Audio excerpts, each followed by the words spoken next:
All right, everybody, welcome back. This is Tim again with AMZ Fusion. Today we're going to do a little bit of a printer roundup. So when you get into your Amazon business, if you haven't yet, you'll probably start with whatever printer that you have at your house. That works, using a LaserJet or inkjet printer. Those work. The labels are a little bit more fussy.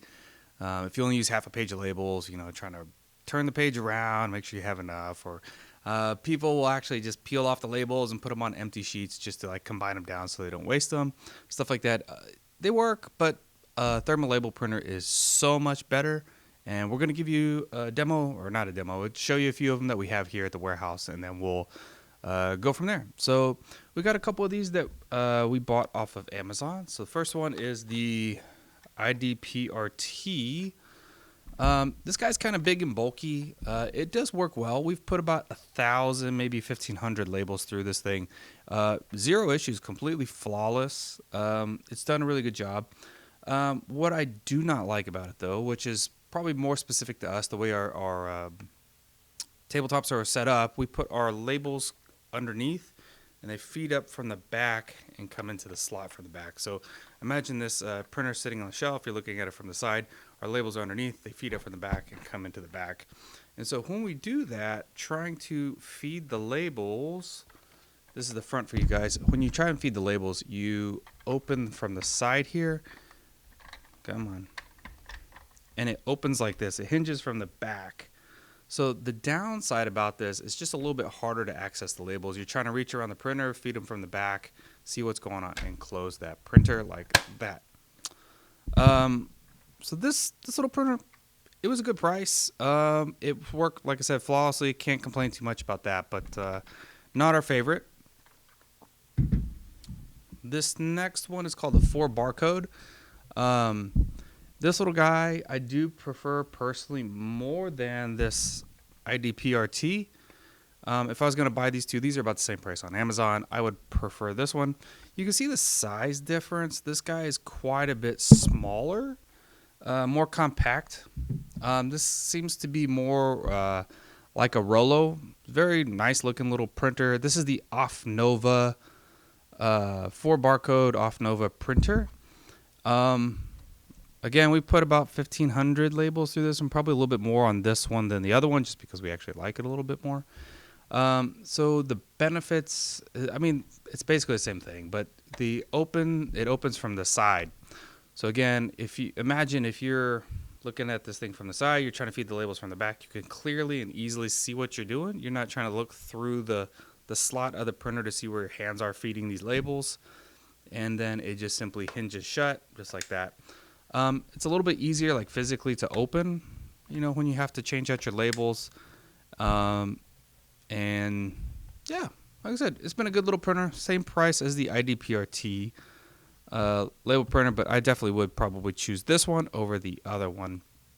Oh, and I didn't say, both of these guys, so we use 30334 labels for our printers. For our FNSQs, so they're 2¼ by 1¼ I think it's the perfect size. I don't like the 3x1. Everybody's entitled to their own opinion. 30334s work for us, and both of these printers also print 4x6 labels. So you can see the slots here are set up wider for 4x6 labels. So this guy's been printing box and pallet labels for us for a little bit. So we'll close that one, and then this the original. So I think that the this Offnova 4 Barcode thing is a ripoff of this one. I'm not 100% sure who came first, but I'm pretty sure the Rollo did. So this is the Rollo printer. We love this thing. They've been great. We have 16 of these at our warehouse. They're about $200 each, so they're quite a bit more expensive. They're over twice the price of this guy, so I just want you to know that. These are expensive. I hadn't ever used these or tested these before. We bought all of these. Knowing what I know now, I would probably start buying these because you could buy 2, almost 3 of these for the same price as this. So if the cheap one died, you could just have backups. But the Rollo printer has been a workhorse. So there's a lot of debate. Some people say Rollo is a great printer. Some people want to buy the Zebra printer. I don't have a Zebra printer. We've never bought one because they're like $400, $450. I do know Zebra is an absolute workhorse used in a lot of commercial environments. We use them in the hospitals for printing armbands and stuff like that for patients. Absolute beast, but like I said, for $400, $500. This guy was half the price at $200, and again, I can get two for the price of one Zebra. Rollo became our go-to. So again, same thing as the last one. Opens from the side hinge. Again, you can see it's dirty on the inside. We've been using it a lot. Again, we like this because it does hinge from the side, which makes it really easy to feed in labels. And all these printers basically have an automatic setting that will try and find the end of the label by themselves. You just hit the button on top. Our first Rollo printer is still working. Our first Rollo printer has to have at least 300,000 labels through it.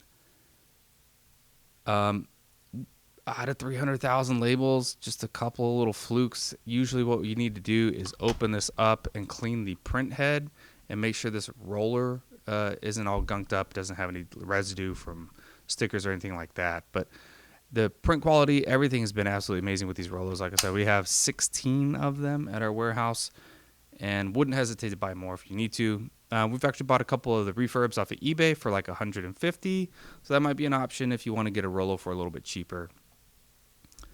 What I don't have here, I should have got, is the Dymo label printers, whether that is the little Turbo Writer or the Dymo 4XL. Would not recommend those to anybody. And there's a simple reason why. These printers open really easily. You feed the labels in, and the way the sheets come across from the back, they come across this roller and print, they don't get jammed up like the Dymo does. The way the Dymo printers work, they kind of do this like from the side. It goes down and loops under the roller and comes up.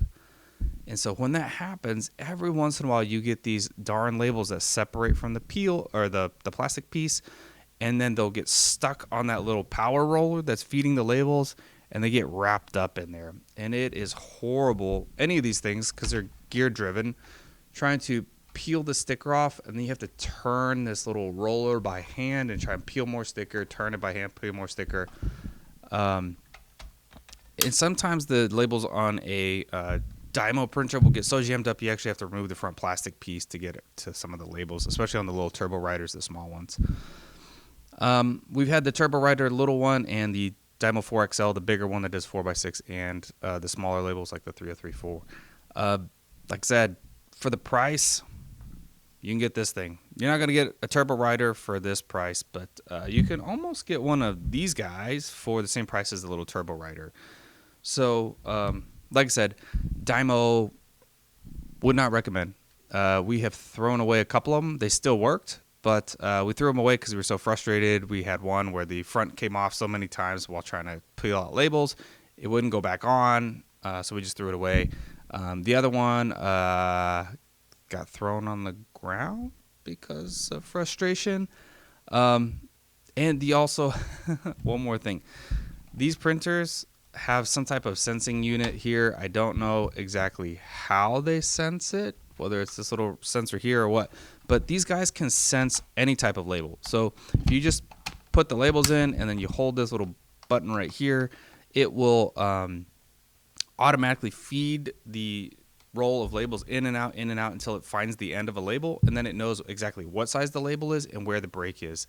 With the Dymo, the Dymos, they have a little light sensor, and so you have to buy Dymo specific labels. It's very important. I don't know if that was engineered that way, but they have Dymo specific labels, and you don't have to buy the brand name Dymo specific labels, but the Dymo specific labels have the backing to the labels have little holes in it where light passes through, and that's how the printer knows where the next label starts. So it feeds the roll of labels until it sees the next light gap and says, okay, that's the end of the label, I'm done. And so, like I said, this style, all three of these guys are so much more versatile than the Dymo, and would totally recommend these. So